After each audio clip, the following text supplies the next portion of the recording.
दोस्तों, आप सभी लोगों का मेरे इस YouTube चैनल पर स्वागत है। देखिए, ये क्लास बहुत ही महत्वपूर्ण है। ये टॉपिक भी बहुत महत्व लगभग जितने एग्ज़ाम्स होते हैं, उसमें जीएस के पेपर के लिए तो अति आवश्यक है। ये पिट्स इंडिया एक्ट जो है, ये इतिहास का भी टॉपिक है और राज्य व्यवस्था का भी। इसलिए बहुत महत्वपूर्ण तो ऐसे भी हो जाता है। पिट्स इंडिया एक्ट को पढ़ने से पहले पिछली क्लास में बात कर चुके हैं रेगुलेटिंग एक्ट की। देखिए, अगर हम बात करें पिट्स इंडिया एक्ट आया क्यों? क्या कारण था?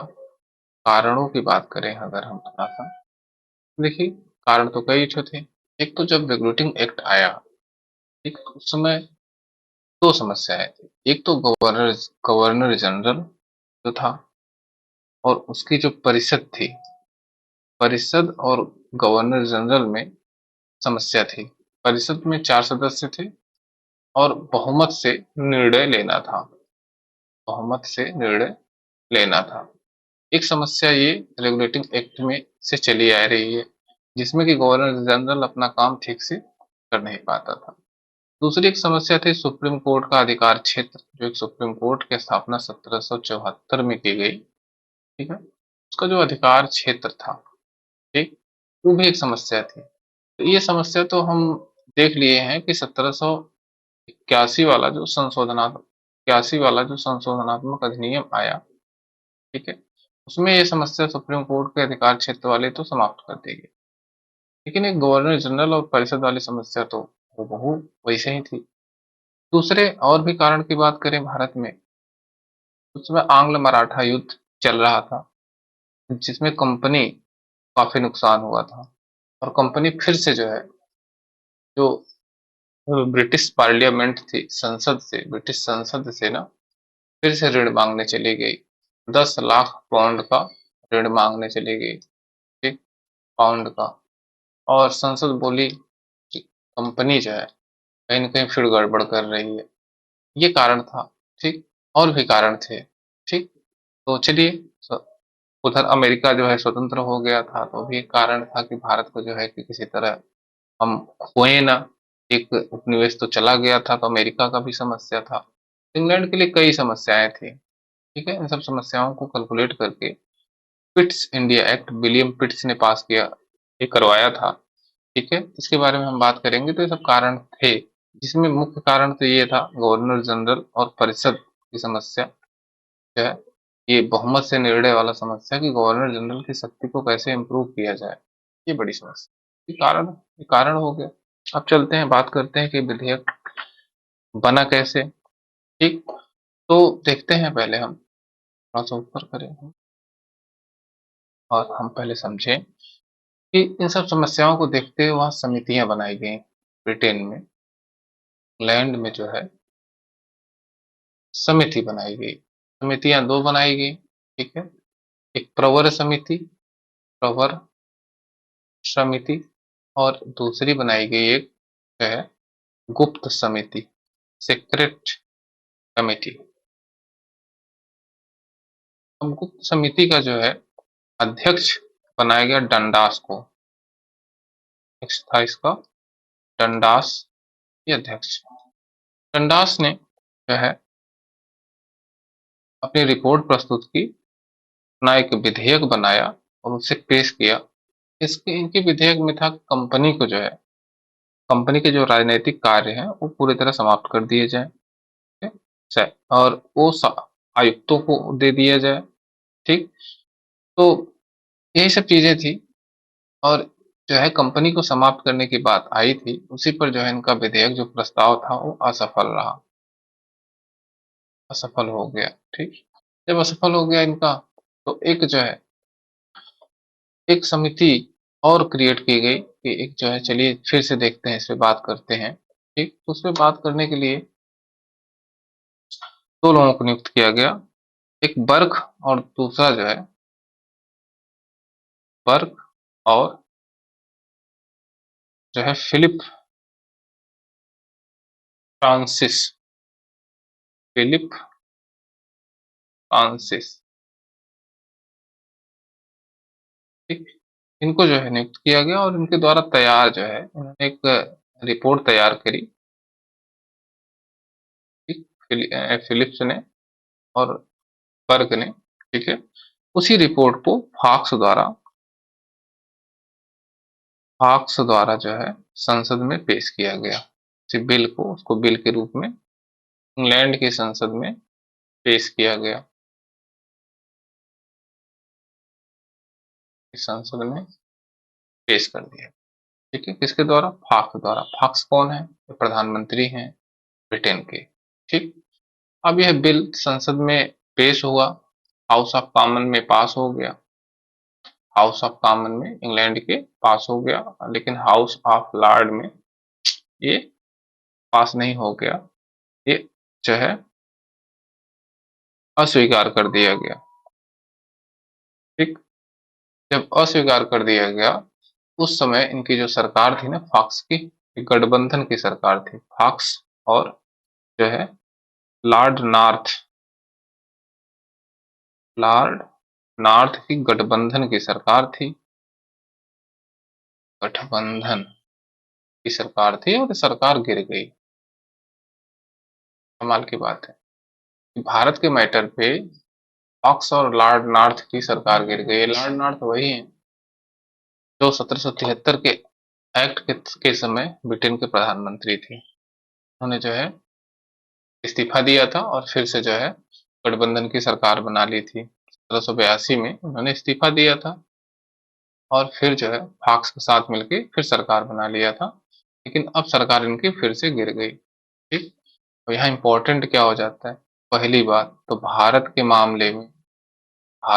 मामले में हम देखेंगे कि इंग्लैंड में सरकार गिर गई। इतना महत्वपूर्ण मैटर हो गया है भारत का।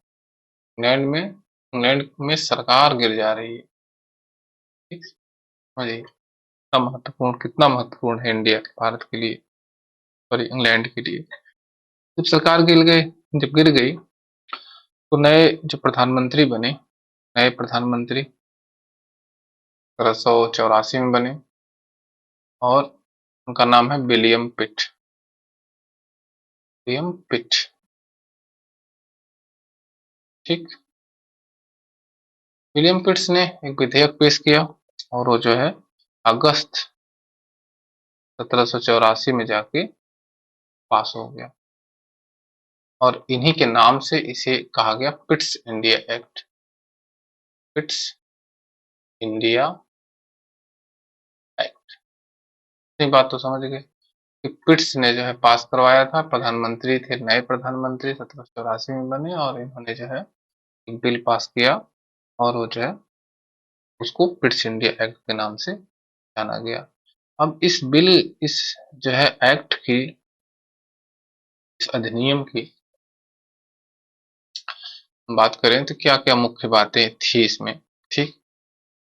किन किन समस्याओं को हल करती थी ये, ठीक। तो पहली बात तो पहले नंबर पर इस एक्ट में कहा गया कंपनी द्वारा अधिग्रहित, जो कंपनी द्वारा राज्य भारत में एक्वायर कर लिया गया था, कंपनी द्वारा भारत में जो क्षेत्र जो है अधिग्रहित कर लिया गया है, अधिग्रहित कर लिया गया है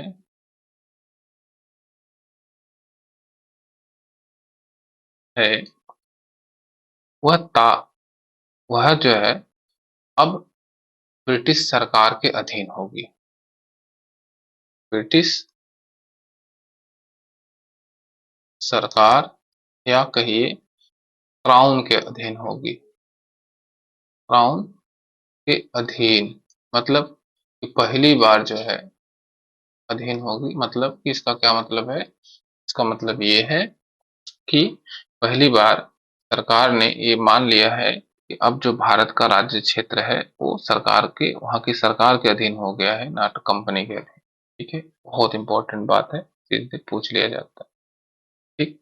अब हम और बात करें तो देखें और क्या प्रावधान थे इसमें। इसमें प्रावधान किए गए, कुछ इंग्लैंड में चेंजेस किए गए, ब्रिटेन में, और कुछ जो है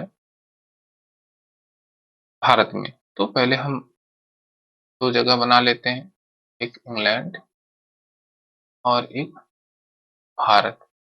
पहले था क्या, 1773 का रेगुलेटिंग एक्ट देखेंगे, इसमें एक कोर्ट ऑफ डायरेक्टर्स हुआ करते थे, ईस्ट इंडिया कंपनी को जो चलाते थे, ठीक, कोर्ट ऑफ डायरेक्टर ये हुआ करते थे, इनकी संख्या 24 हुआ करती थी, और यही कंपनी को चलाते थे। किस किस कंपनी को, ईस्ट इंडिया कंपनी को ही लोग चलाते थे, ब्रिटेन में एंड ब्रिटिश चलाते थे, ठीक। ये बात तो पहले से मालूम है।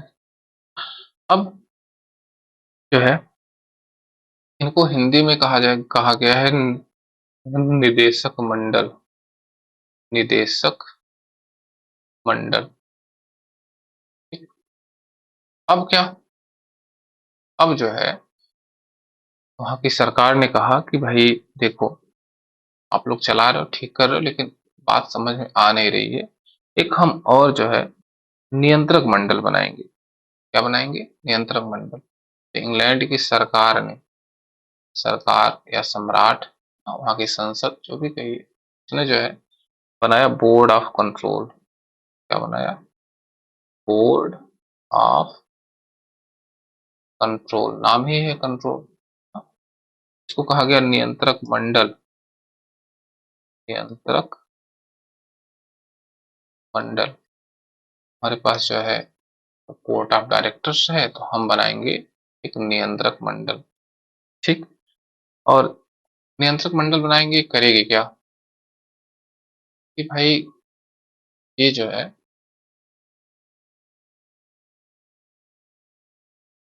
पहले तो समझिए कि नियंत्रक मंडल में है कौन कौन। तो इसमें कुल 6 मेंबर्स होने वाले थे, इसमें कुल 6 सदस्य ये थे। तो उसमें से एक जो था वो था chancellor of exchequer, chancellor of exchequer इसको कहा जाता था। दूसरा व्यक्ति था राज्य सचिव, राज्य सचिव, और यहाँ पर लिखिए यही जो है अध्यक्ष था, इस बोर्ड ऑफ कंट्रोल का अध्यक्ष राज्य सचिव को बनाया गया। और उसके बाद इसके अलावा ब्रिटिश सम्राट द्वारा, के सम्राट द्वारा जो है 4 प्रिवी काउंसिल के सदस्यों की नियुक्ति करनी थी। 4 प्रिवी काउंसिल के सदस्य,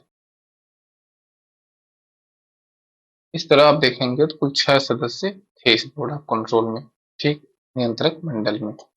अब देखते हैं इनका काम क्या था। इनका काम नाम से ही मालूम है, नियंत्रण करना। किसको पे नियंत्रण करना ना, किसी पे तो नियंत्रण करेंगे, किस पे नियंत्रण करना है भाई, इनको इनको कंपनी पर नियंत्रण करना है, ठीक है। इनको स्पष्ट रूप से ये जो है क्लियर कर दिया गया कि बोर्ड ऑफ कंट्रोल कंपनी के जो मामले होंगे, कंपनी के राजनीतिक मामले, कौन से मामले, राजनीतिक मामले, मामले अब जो है कौन देखेगा, board of control, board of control, ठीक है। और जो व्यापारिक मामले हैं वो कंपनी अपना देख ले, व्यापारिक या वाणिज्यिक मामले, ठीक है, वो कौन देखेगा, वो कंपनी या निदेशक मंडल यानी सीओडी, कोर्ट ऑफ डायरेक्टर्स, ये देखेंगे, ठीक है। राजनीतिक मामलों में अगर हम बात करें तो पूरा सैनिक मामला, सेना का सारा मैटर हम देखेंगे, ठीक है, बोर्ड ऑफ कंट्रोल देखेगा। असैनिक मामले, इसके अलावा जो मामले होते हैं, राजस्व का मैटर, सब हम देखेंगे। खूब पैसा तुम उधार मांग रहे हो, बार बार लड़ाई करके आते हो, पैसा हमसे मांगते हो, बोर्ड ऑफ कंट्रोल या इंग्लैंड की सरकार ऐसा कही, भाई कंपनी तुम तो लड़ रहे हो वहां, मराठा युद्ध कर ले रहे हो, और बाद में कहोगे कि घाटे में चले गए, नहीं। तो सारा नियंत्रण था, ठीक। और नियंत्रण कैसे, सीधे इंडिया में जो गवर्नर जनरल था, ठीक है, वो सारे जो पत्र व्यवहार करता था, वो सारे पत्र व्यवहार बोर्ड ऑफ कंट्रोल के पास आते थे, और वह बोर्ड ऑफ कंट्रोल जो अनुमति देता था उसी के अनुसार काम होता था इन सब मामलों में, राजनीतिक मामलों में। ठीक। व्यापारिक और वाणिज्यिक मामला कंपनी के पास ही रहा, में कोई दिक्कत नहीं हुई। ये तो वहां चेंज हुआ इंग्लैंड में। अब हम बात करें तो देखें भारत में क्या बदलाव हुआ आया। देखिए बहुत ध्यान से इस टॉपिक को समझिए, एक बार समझ लीजिए, बार बार जो है पढ़ने की जरूरत न पड़े। ठीक। भारत में, भारत में देखिए समस्या थी, हम आपको पहले बताया कि 1773 का जो रेगुलेटिंग एक्ट आया था उसमें बड़ी समस्या थी। तो समस्या थी, जो मेन लड़ाई थी वो गवर्नर जनरल और उसके साथ एक परिषद जो बनाई गई थी 73 में 4 सदस्यों की, वो परिषद के बीच जो है मैटर था, विवाद था। ठीक। अब इस विवाद को खत्म किया गया। इसमें कैसे खत्म किया गया, क्या किया गया, तो देखिए इसमें क्या किया गया कि जो गवर्नर जनरल है, ठीक है, वो तो है ही, में कोई दिक्कत नहीं, प्लस 4 जो परिषद के सदस्य थे उसकी जगह 3 कर दिया गया। 3 सदस्य परिषद में होंगे, परिषद में 3 सदस्य होंगे। ठीक है। इससे क्या फायदा हुआ गवर्नर जनरल को? इससे ये हुआ कि देखिए 4 थे तो गवर्नर जनरल कोई कानून बनाना चाहता था, उसमें 3 लोगों को अपनी तरफ करना होता था। 3 नहीं तो 2 लोगों को कम से कम अपनी तरफ करना होता था। अब 3 सदस्य हैं, इसमें से एक व्यक्ति भी गवर्नर जनरल की तरफ हुआ तो गवर्नर जनरल को कास्टिंग वोट ना, एक होता है अंतिम वोट, कि अगर टाई हो गया है मैच तो अंतिम निर्णय क्या होगा, उसे कास्टिंग वोट कहा जाता है। तो गवर्नर जनरल को कास्टिंग वोट देने का अधिकार था। ठीक है। तो इस हिसाब से गवर्नर जनरल किसी एक मेंबर्स को मिला लेता था तब उसका काम हो जाता था। ठीक। ये समस्या समाप्त हुई। 3 सदस्य में एक सदस्य जो था, इसी 3 में से एक सदस्य था कमांडर इन चीफ। ठीक, ये भी ध्यान दीजिएगा, कमांडर इन चीफ,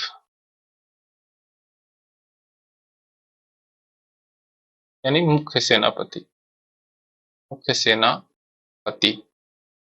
ठीक, यह था। तो एक मुख्य सेनापति भी मिल गया और गवर्नर जनरल को थोड़ा सा जो है पावर में इसकी वृद्धि हो गई, बढ़ोतरी हो गई, जो चाहिए था वो हो गया। ठीक है। उसके अलावा और क्या किया गया भारत में? भारत में और क्या किया गया, तो भारत में देखिए हम जो है देखेंगे, जो मद्रास था और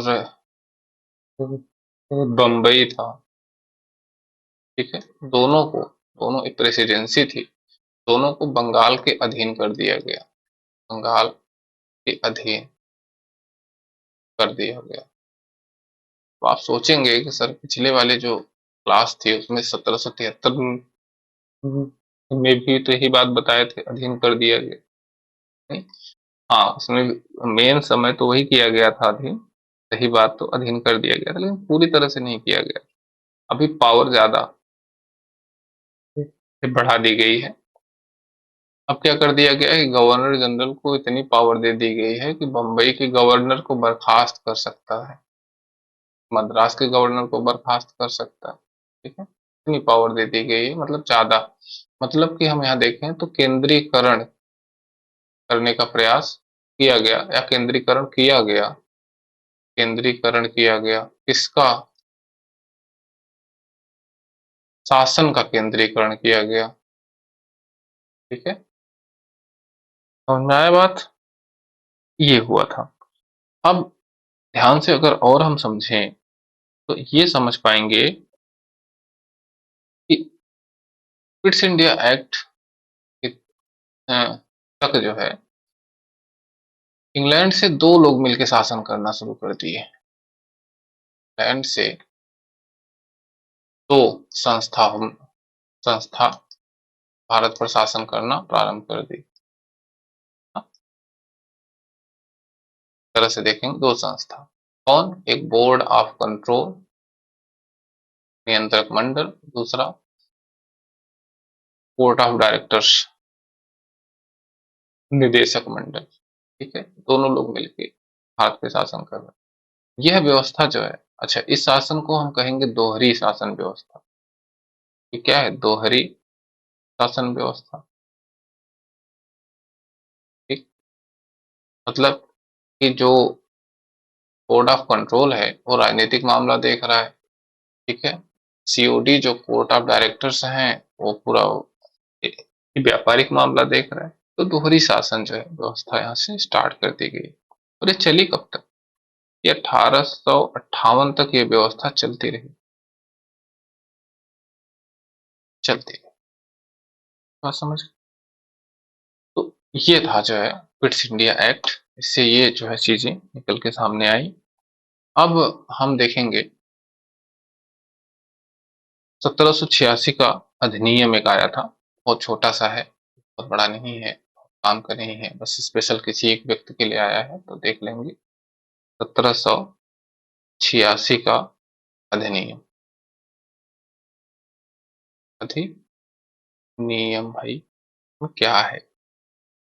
ये अधिनियम स्पेशली लॉर्ड कॉर्नवालिस के लिए आया था, के लिए लॉर्ड कॉर्नवालिस। लॉर्ड कॉर्नवालिस की बात करें तो ये सेनापति ऑलरेडी पहले से था। जब अमेरिका में स्वतंत्रता संघर्ष हो रहा था तो ये ब्रिटेन की तरफ से सेनापति के रूप में लड़ा था वहां और हार गया था। यार्क टाउन में हम पिछली बार बात कर चुके हैं। यार्क टाउन में अमेरिका में ये हार गया था, लेकिन भाई सेनापति था और बहुत पावरफुल व्यक्ति था। इसको जो है गवर्नर जनरल का पद दिया गया, कहा गया चाहिए भाई कॉर्नवालिस संभालिए इंडिया। ठीक है, कॉर्नवालिस कहे हम ऐसे ना जाएंगे। ठीक, तो ऐसे ना जाएंगे इनको भेजने के लिए ही 1786 का अधिनियम आया था। क्या किया गया इनके लिए, कॉर्नवालिस के लिए स्पेशल? इनके लिए ये किया गया, इन्होंने कहा देखिए भाई, कॉर्नवालिस को तो पहले गवर्नर जनरल बनाया जाएगा, तो आप लिख लीजिए कॉर्नवालिस ये गवर्नर जनरल बन गए। ठीक है, लेकिन इन्होंने कहा कि हम मुख्य सेनापति भी बनेंगे भाई, हम सेनापति हैं तो सेनापति रहेंगे, हम मुख्य सेनापति भी बनाइए हमको, तब तो हम जाएंगे, केवल गवर्नर जनरल से नहीं काम चलेगा। तो इनको दोनों पद दिया गया, गवर्नर जनरल और मुख्य सेनापति दोनों का। ठीक, और जो है ये पद आगे जारी रहेगा। अब जो भी गवर्नर जनरल इसके बाद आएगा ना, उसको ये पद, ये शक्तियां मिलती रहेंगी, कोई दिक्कत नहीं है। दूसरी बात और कर दिया, कहा कि भाई देखिए परिषद जो है टांग लड़ाएगी, तो 3 लोगों की परिषद है, तो वो जो है हम परिषद की शक्तियों पर जो है थोड़ा सा नियंत्रण चाहते हैं। तो परिषद के निर्णय को रद्द कर सकता था ये, क्या कर सकता था? परिषद के निर्णय को, आपात स्थिति में निर्णय को रद्द भी कर सकता था, रद्द कर सकता था। तो कॉर्नवालिस को ये पावर दे के भेजी गई। जब पावर दे के भेजी जाती थी तो एक अधिनियम बना के भेजा गया। तो ये 1786 का अधिनियम है, कुछ ज्यादा नहीं समझना, बस इतने बात है। ठीक, कॉर्नवालिस जी यहाँ पे आ गए। अब जो है 1793 का समय आया। 1793 का एक जो है चार्टर एक्ट आता है, तो कहते हैं चार्टर एक्ट। चार्टर एक्ट इसलिए कहते हैं क्योंकि कंपनी का नवीनीकरण का समय आ गया। ठीक, तो एक चार्टर होता था, उस पे जो है कंपनी का टाइमिंग बढ़ा दिया जाता था, एकाधिकार बढ़ा दिया जाता था, इसलिए इसको चार्टर एक्ट के नाम से हम जानते हैं। 1793 में आया। इसमें सबसे पहली बात तो वही कर दी गई कि ईस्ट इंडिया कंपनी जो है का एकाधिकार, व्यापार में एकाधिकार, वो जो है 20 वर्षों के लिए बढ़ा दिया गया। चलिए भाई 20 वर्ष और आप ही व्यापार करिए के लिए बढ़ा दिया गया। 1793 में ये किया गया। और एक बात और लिख दी गई, वही बात कि जो कॉर्नवालिस को शक्तियां मिली थी ना, अभी जो कॉर्नवालिस को जो पावर मिल गई है ना, वो आगे भी, आगे के गवर्नर जनरलों को भी मिलती रहेंगी। बस इतनी सी बात थी, बस यही बात। तो नवीनीकरण कर दिया गया 1793 में चार्टर एक्ट के थ्रू। अब बात करें 1813, 20 साल बीत गया, चार्टर्ड एक्ट का नवीनीकरण का टाइम फिर आएगा 20 साल बाद। 20 साल तक कंपनी ने काम किया। अब हम देखेंगे 1813 का चार्टर एक्ट। ठीक, इस चार्टर एक्ट थोड़ा सा महत्वपूर्ण हो जाता है, थोड़ा सा इसको समझ लेना जरूरी। अब तक तो वह कई चीजें हो गई थी, यूरोप में काफी कुछ बदल रहा था और भारत में भी लगभग लगभग भारत जो है वो ईस्ट इंडिया कंपनी के हाथों में, ब्रिटेन के हाथों में चला गया था। ठीक, उसके अधिकार क्षेत्र में चला गया था। ये चार्टर एक्ट महत्वपूर्ण ऐसे हो जाता है, पहले यूरोप में समझेंगे यूरोप में क्या घटना घट रही थी। यूरोप में फ्रांस में एक बहुत बड़ी घटना घटी। फ्रांस में नेपोलियन बोनापार्टा, इसने लगभग लगभग यूरोप को जीत लिया। बोनापार्टा, जब विश्व का हिस्ट्री आप पढ़ेंगे तो नेपोलियन ने जो है, इसने लगभग लगभग यूरोप को जीत लिया था और बाहरी व्यापार को, लेजर फेयर कहते हैं उसको, बंद कर दिया था। व्यापार, बाहरी व्यापार को, या इंग्लैंड जो देश जीत नहीं पाया था उनके व्यापार को ये बंद कर दिया था। एक बात यूरोप में ये हो रहा था। भारत में पूरा लगभग भारत जो है अब तक ये ब्रिटिश सरकार के अधीन हो गई थी, या चाहे ईस्ट इंडिया कंपनी कहिए, के अधीन हो चुकी थी। एक बड़ा क्षेत्र भारत का मिल जो है सरकार के पास था, ब्रिटिश जो सरकार थी उसके पास था। ठीक, और जब इतनी बातें थी तो और एक बात समझ लीजिए कि इस समय तक 1813 तक इंग्लैंड में जो है ढेर सारे उद्योग हो चुके थे, ढेर सारे उद्योगपति हो चुके थे। ठीक, और वो उद्योगपति, व्यापारी चाहते थे भारत में व्यापार करना, क्योंकि यूरोप का व्यापार तो हो गया था बंद नेपोलियन की वजह से। और भारत भी जो है अब जीत चुके थे। भारत एक बहुत अच्छा जो है खरीदार देश बन सकता था। ठीक, यहाँ से कच्चा माल भी ले सकते थे। तो बस वहाँ की जनता, इंग्लैंड की जनता ये डिमांड करने लगी कि भाई कंपनी का एकाधिकार खत्म किया जाए, सबको कुछ न कुछ मिलना चाहिए, कंपनी का एकाधिकार को खत्म करना चाहिए, खत्म करना चाहिए। ये पृष्ठभूमि थी। अब इसी में जो है ये एक्ट आता है 1813 का, नवीनीकरण का टाइम आ जाता है। 1813 में वहां की संसद ने कही कि ठीक है, खत्म करते हैं कंपनी का व्यापार। 1813 के चार्टर एक्ट में पहली बार कंपनी का व्यापारिक अधिकार खत्म किया गया। का व्यापारिक एकाधिकार जो था, तो कंपनी ही जो है व्यापार करेगी, खत्म किया गया। ठीक, खत्म कर दिया गया कि अब जो है सभी लोग व्यापार करेंगे, अपने उद्योगपति इंग्लैंड के हैं सब। एक बात, दूसरी बात कह दी गई चलिए चीन से व्यापार करते रहिए, चाय के व्यापार पर आपका अधिकार, एकाधिकार बना रहेगा। चाय का व्यापार है ना, तो एकाधिकार बना रहेगा। तो ईस्ट इंडिया कंपनी का एकाधिकार इन दोनों पे बना रहा, दिक्कत नहीं है। और एक बात कही गई कि देखिए ईसाई मिशनरी जो थे, ईसाई मिशनरी वो जो है भारत में ईसाई धर्म का प्रचार प्रसार करना चाहते थे। ईसाई मिशनरियों को छूट दे दी गई कि चाहिए जो है धर्म का प्रचार करिए, बसिए, जो भी करिए, हाँ, उनको भी छूट दे दी गई, बसने का भी अधिकार दे दिया गया। पहले भी आते थे लेकिन इंग्लैंड की सरकार से चोरी छुपे आते थे, अभी ठीक से आएंगे। उसके बाद और किया गया, क्योंकि भारत पूरा जो है अंग्रेजों के कब्जे में आ गया। ठीक, तो ये भी कहा गया कि भाई देखिए 1 लाख रुपए कंपनी देगी और वह भारतीय शिक्षा पर खर्च होगा। भारतीय शिक्षा पर खर्च होगा। ठीक, ये भी एक बात कह दी गई। अगर इंग्लैंड की बात करें, इंग्लैंड के जो शेयर होल्डर्स थे वो डरे हुए थे। इंग्लैंड के जो शेयर होल्डर्स थे, इंग्लैंड की जनता जो कंपनी में अपना शेयर लगाई हुई थी, वो डरे हुए थे, लेकिन उनका जो लाभांश था फिक्स ही कर दिया गया। इसलिए लाभांश आपको प्रॉफिट जो है वो 10.5% मिलता रहेगा। उनकी भी समस्या सॉल्व की गई। ठीक है, तो ये सब चीजें जो है कर दी गई। हाँ, इसमें एक बात और कर दिया गया कि 20 वर्ष तक कंपनी को जो है उसका नहीं मिलेगा। एक कंपनी को भारतीय क्षेत्र पर अधिकार दे दिया गया, दे दिया गया। ठीक है, एकाधिकार नहीं दिया गया, कोई व्यापारिक एकाधिकार नहीं था ये।